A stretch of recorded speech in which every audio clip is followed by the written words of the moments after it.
evening, everyone, and welcome to Raceface TV. My name is Rod Wortham. And I'm Katie Bacino. And we're going to be your host tonight. So, Katie, we got a lot of cool things to talk about tonight. We got a really cool guest coming up in our second and third segments from out in California, young Ryan Vargas, and we're so excited to have him on board. So what we're going to do is we're going to go out to Mooresville, North Carolina, to our good friend Tom Baker. So we're going to go right to Race Chaser Online. Hey, Tom, what's up? Hi, Rod. How you guys doing tonight? We're doing great, man. It's a wild Wednesday. Wild Wednesday. So tell me, Tom, what's new going on in the world of racing for young drivers, especially out there in your area? Well, there wasn't a whole lot of action that went on this past weekend because of the Easter holiday, but we did have one big race event that took place at Hickory Motor Speedway on Saturday, the Pro All-Star Series, PASS, as it's known in the area here. Late Model Series had their Easter Bunny 150, and one of the companion classes that was on the same card were the Legends cars. And wanted to talk about Mike Omack, who raced in that Legends event. Michael is a kid who is from California, now living up here in the Mooresville area, I think. And, you know, he's a driver who's been in Legends now for probably 3-4 years. And when he first started racing Legends, I mean, he was really, really rusty, we'll put it that way. And, you know, had to really learn how to handle the Legends cars. But he's become known for back-to-front charges in this division, in this area lately. I saw him do it a couple of times at the Anderson Motor Speedway down in South Carolina last year. And this year, he was one of the drivers in the race over the weekend at Hickory. And again, started really deep in the pack and charged all the way back through and ended up taking the win with a narrow last lap photo finish type deal. And it was just an incredible run. This is a kid who's also had some experience in the IMCA style modifieds out there, the Lucas Oil modifieds, I guess they call them, out in California. And you know, he's a young man that I think we're going to have to watch here. If somebody would give him an opportunity, I think Michael would be an excellent young racer. Certainly in the Legends cars, he's kind of become beast mode in the area here because, again, several times I've seen him go last to first, and he did it again over the weekend. And it was not a real thick field of cars, but there were, I think, 12 or 14 of them. And some great competition, though. And he made it work, timed his passes perfectly and took a chance or two. And he ended up getting the win. And I think he was as excited as anybody I've seen in Victory Lane in quite a while. Does a great job in the cars and really is quite a young talent. Well, that's awesome. Well, let me ask you, I even kind of forgot about it being Easter last weekend and basically no racing going on. Remind me in just a second, because I want to talk about a race that I saw that was actually played on Fox. I think it was Fox. That happened down here in our area that I really didn't even know that happened. But what's going to be going on out there? What's big coming up this week? Any big races going on? Well, nothing of a major scale unless you look at the must-see sprint cars are the highlight, I think, this weekend here in the area.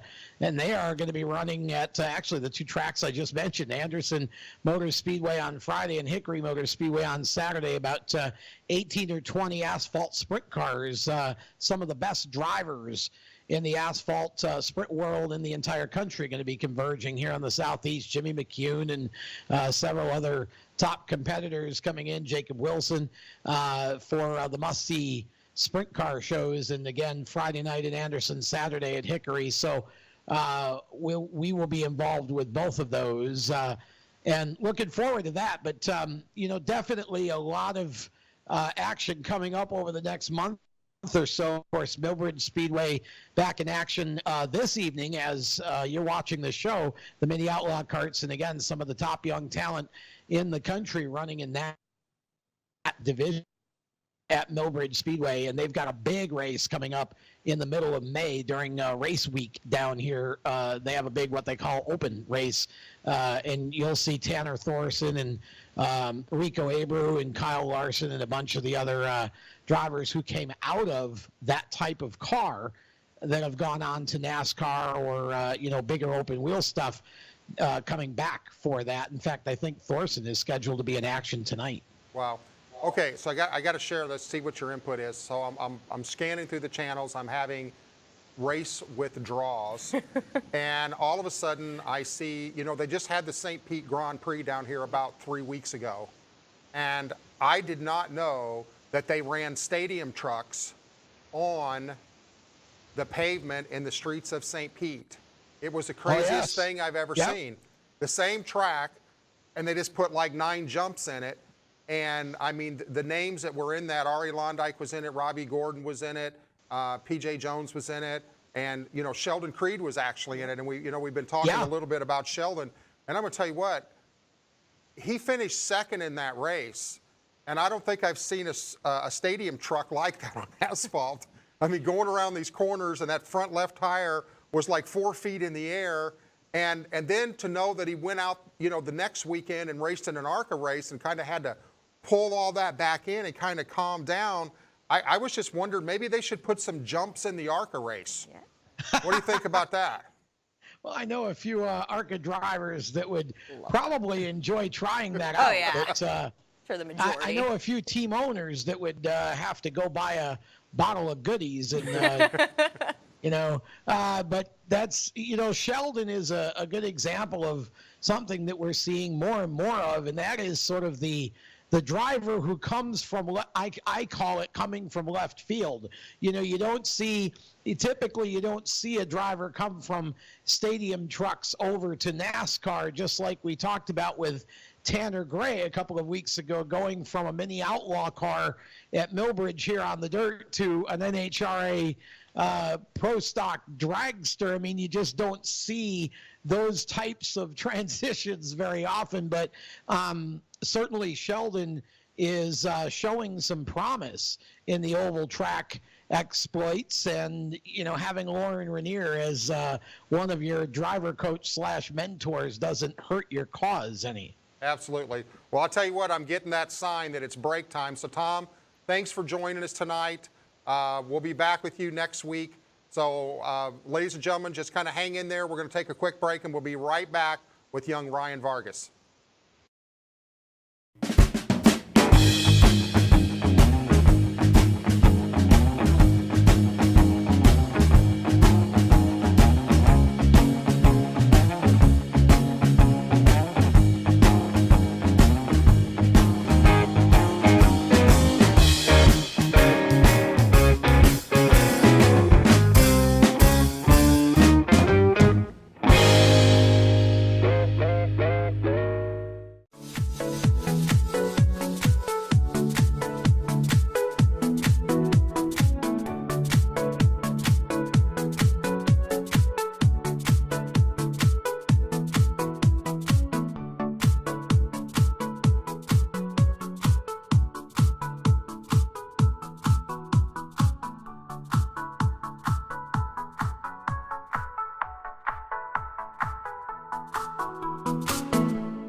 Ever need a doctor after hours? Well, searching won't help. But what do? You could go to the urgent care or ER, but if only there was a better way. Introducing the MNO Plus card. No waiting rooms, no copay, no consultation fee, giving you 24/7 access to a doctor by phone or online. It's easy to get started with affordable plans starting at $15 a month for a family of 5. For more information, visit mnoplus.com today. The Edge, Fridays at noon. If you're an entrepreneur looking for cutting-edge information, tips, tricks, secrets, expert interviews, it's all here at The Edge. Anything you need to build your business, this is the show to listen to.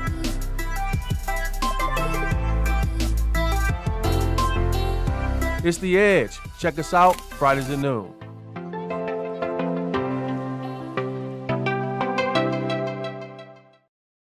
Well, welcome back, everybody. You know what, Katie? We have a very, very special guest. We do. With us tonight. This young man is from out in California. His name is Ryan Vargas. I know that he was just awarded the Wendell Scott Trailblazer Award, which was a big deal. Huge honor. And I think he's had some great success already. Matter of fact, I think he won his first late model race that he went out, and he's actually leading the points out there. So right now, we're going to go to check this little video out before we go out and catch Ryan. As well as Kern County Raceway Park. It is my pleasure to present the 2016 Wendell Scott Trailblazer Award to Ryan Vargas.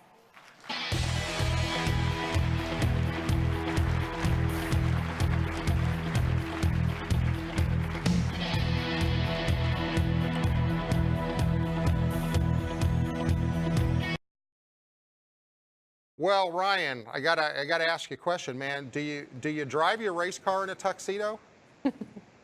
I don't think so. You know, it's not as well fireproof as my fire suit. I mean, that'd be a neat task to try, though. Yeah. Well, I got to ask you, what was it like being at the NASCAR banquet and being awarded that Wendell Scott Trailblazer Award? I mean, what does that actually mean to you? It's by far the biggest award I've ever received. I mean, the Wendell Scott Award. I mean, to be given an award named after such an iconic figure of the sport was just mind-boggling to me. I mean, when I first got the call that I was going to receive it, I cried a little bit. I teared up. And so going into the banquet at Charlotte, seeing all the teams that are out there, all the teams, and I was even able to meet sitting next to Mike Helton, shaking his hand, meeting all the teams that are out there. It was really interesting meeting those people. So, somebody changing tires out there? I keep hearing the air gun going off.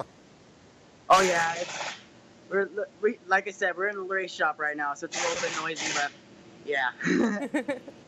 Okay, so how's this year been going for you? Tell the viewers a little bit about what you got going on, what your plans are, what kind of successes that you've had, and then Casey's got a real interesting question to ask you. I like this question. Oh yeah, definitely. I mean, this year, I can't deny this year has been really great. I mean, stepping onto our own team, we're now, our own team, Ryan Vargas Racing, my crew chief Charles, my whole crew, Vince, David, Thomas, and Scott. They put in a lot of work getting this car ready to race. I mean, right now we're on a hot streak of the first three races of the season at Wendell. We have podium finishes, third, and first. And right now we're actually leading the points, which is so crazy to me because that's a track I grew up watching these cars racing at. Awesome. A lot of these watching as a kid. I mean, I'm still a kid, but as a kid, so it's really neat to be racing against those guys. Well, I've been watching some video from you and everything, and you definitely got the talent. So I understand, a little bird told me today that you got a very interesting phone call from someone. From what I understand, you got well, just tell the viewers exactly how that went down and who gave you a call today. Well, I mean, I'm joining with Raceface brand development this year, hopefully to further my career and, get my name out there. And I got a really great phone call today from Lauren Rainier, kind of the man behind the madness there at Raceface. And it was really neat getting to actually know who he is, getting to talk to him, just get an understanding of what this year's going to be like. And I honestly can't be more excited. Yeah, Lauren's got a pretty good track record, man. So I'm telling you, getting that phone call like that is pretty special because I can tell you he doesn't call everybody. Pretty good statement. Yeah. He's decent. So, yeah. So before we go to the second break, Katie's got an interesting question right. that she wants to ask This you. is my question of the night. Okay. If you were given $1 million, but you only had 24 hours to spend it, how would you spend your money? It doesn't even have to be in racing. I'm assuming it will be spent a little bit on your car, but how would you spend your $1 million in 24 hours? One answer. That answers your question there. I mean, obviously, Really I'd spend it, keep moving up, get through the sport, move up the ranks. Because, I mean, it's obviously not easy if you don't have money. And right now, that's what we're trying to figure out, try to get the sponsors coming in, try to gain partnerships with the companies, and just, like I said, get my name out there. And I right always now, like to hear people's answers to that. I think the whole 24-hour gives it a nice spin. Everyone would find a way to spend $1 million, but Oh, Finding out how yeah. to spend it in 24 hours gives it a nice. And I little think rate. you just got on the podium again, because I think that the people that we've asked that question to, that was definitely the fastest answer that Yeah. we've ever had. No No hesitation. hesitation on Oh the yeah, car. no hesitation. There's this thing right here that isn't very cheap. Put $1 million into that. So that's fairly No, cool. not into this, but maybe into something else. racing. Maybe something more than that. So let me ask you, tell us a little bit about the shop there. It sounds like there's some going on. Do you have a race this weekend? Yes, we actually do have a race this weekend. Twin main events at Irwindale Speedway. Gonna be another great show. Hopefully we can kind of keep the hot streak alive that we got going on. Obviously, yeah, I am at the race shop right now. I have to definitely say thank you to Brandon Loverod for letting us use his shop. This is, kind of some circumstances that ended up getting us here, but you know what? Without people like that, we wouldn't be able to work on a race car. So definitely shout out to him. That's really awesome. Okay, well, we're going to take a quick break, and we're going to be back. We're going to go back out to California, and we're going to spend a little bit more time with young Ryan Vargas. So we'll be right back.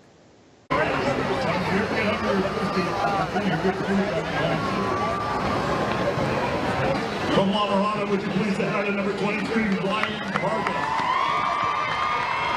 Second from the top side, your ball.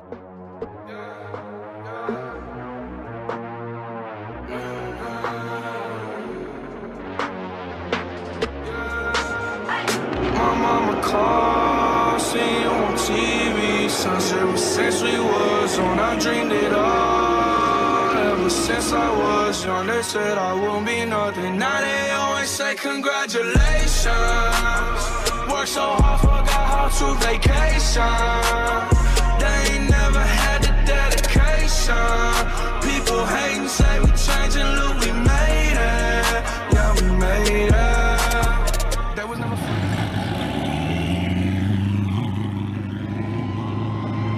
With Ryan Vargas, driver of the 23 Hoseman car. Post race here, race 1 at Irwindale. How do you feel?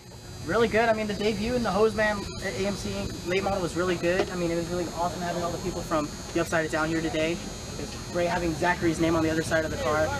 It was just, really good experience. I mean, racing with drivers like Tony McRae, learning how to pass here. This is a really tough track to pass, especially with these new 970 tires. So, a lot of fun, a lot of big learning experience, but we're getting there.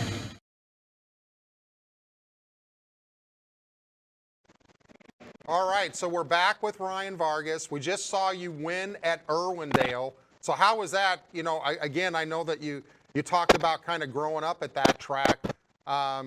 Could you believe it that you got out and actually won, your first, one of your first 3 races there, I guess, in a super late model, is that correct? Yeah, I came off my very first day model win. Obviously, not really what you want. I mean, with decided instead, it's kind of not exactly what you want to do. You always want to get the first one across the line. But it is always, really neat experience. It's always really neat experience in the first, being the one too. So I got a question of you. At the very end of that video, I saw that you was showing the honorary co-driver. Can you tell us a little bit about that? Definitely my honorary co-driver this year. He's actually from Jerry. I'm helping out. I'll show you a sticker right here. The Upside of Town. They're not a organization that kind of raised awareness for Down syndrome and kind of this place for people who have, a son or daughter or a friend that they really don't know how to really acknowledge it. So it's pretty neat. And Zachary is actually the son of Zachary Gallegos. His mom and dad, Philip and Ramona Gallegos. We kind of partnered up with them, and it's going to be a really cool year bringing out some kids from the organization to the track. That's great. That's pretty cool, man. I'll tell you what, that's one of the things that we all love about motorsports is how everybody gives back to the community and how charitable the drivers are. And I think it's a great thing that you're starting to get those habits at such a young age. So I know we're early in the 2017 season, but let me ask you, what are your goals? Where do you go from the Super Late Model Series now? Are you planning on running that again next year? Are you looking to move up?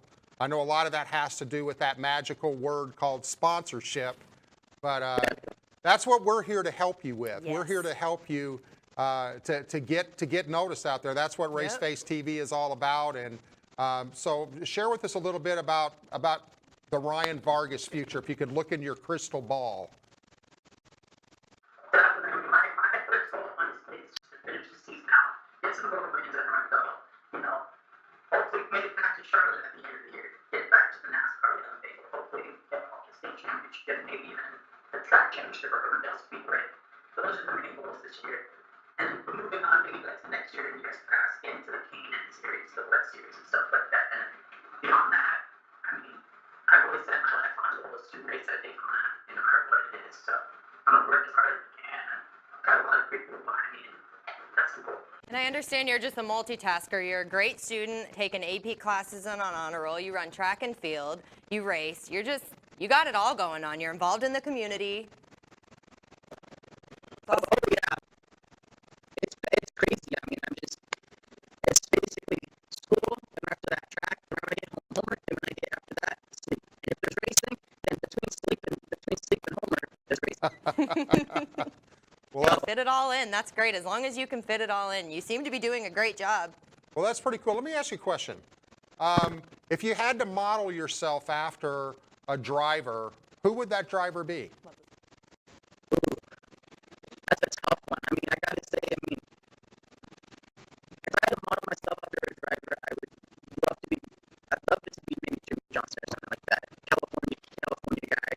I mean, 7-time champion, you can't deny that. And it's seeing how he's come. I mean, I've been in the same area. I went to the same area where he's lived from, and being somewhat close to home, I kind of look up to him, seeing how he came from our side of the country and what he came from. And now that he's so successful in the sport, I kind of aspire to be like that one day. Well, I know one thing that you guys already have in common, and that's that you both got that phone call from Lauren Rainier. So that's a good start, man. That's a good start. Good person to model yourself after. So anyway, Ryan, we appreciate you being on with us tonight. Best of luck this weekend. We know we're going to have you back on the show a little bit later in the year. We'll kind of get an update, kind of see what's been going on in your life for the last 2 or 3 months. But just keep focused. We know you're going to be very successful. And again, thank you for joining us tonight. Bye, Ryan. Of course, thank you, sir. Thank you guys for having me. This is awesome. Okay, buddy. Take care. You too. Okay, everyone. So there you got it, man. Yeah. I mean, you know what, Katie? And here's the cool thing about this is every time that we do one of these shows, we have other young drivers that are calling us wanting to be on the show.